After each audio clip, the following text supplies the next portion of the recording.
Hey, it's time to do the software side of the installation for the Devil1 Lobotomy Kit for the X-Tool D1. This is actually really simple. You've done this before with the X-Tool D1 itself. Um, so I'm just going to do a quick walkthrough. In the description is going to be the link to the file that you need. So we'll go over here. We'll say, on our laser tab, we're going to go to Devices. We're going to say Import. From here, navigate to where you downloaded your file to. You'll grab the file, open, and you're done. Then all you got to do is say OK. Devil1 betas, it'll automatically show up over here, and you're ready to go. That is literally all there is to it. Everything is set. So if you go into the machine, the device settings, you'll see we've got everything set up here. It will automatically home when it needs to, well, as soon as you connect. Also, using the laser when framing has been turned on because the crosshairs have been completely disabled. It'll then return back to its home position. You can change these, no problem. Baud rate is a bit slower than the D1, but that's okay. We have a couple other things that are in here.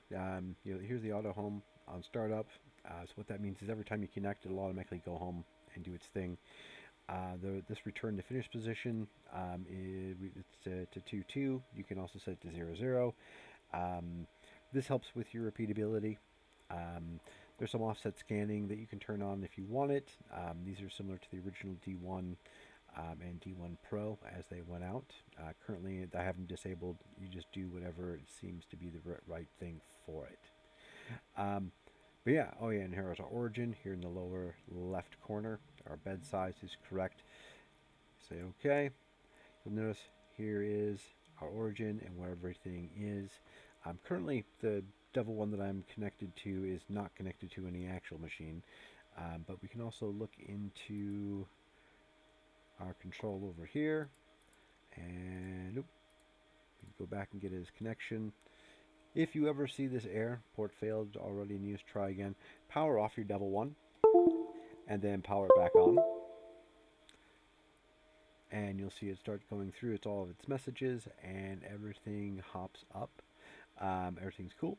So one thing I did want to point out is, yes, the Devil1 has its own hotspot until you connect it to a network of its own. So if you use your laptop and you go, or your phone, and you look around and check things out, you'll find a new network out there, and this is the address. So if you attach your phone or your laptop or whatever to that position, or to that IP address, you'll have an interactive menu for it. No problem. Currently, this D1 is not set. I'm sorry, this Devil1 is not set up for Wi-Fi. From this point, you use your LCD screen, walk through, and set up your Wi-Fi, and that'll give you a secondary address, which will show up here as well. Notice here it says it's not connected to anything because this one isn't set up for Wi-Fi. But that's how you'll do it.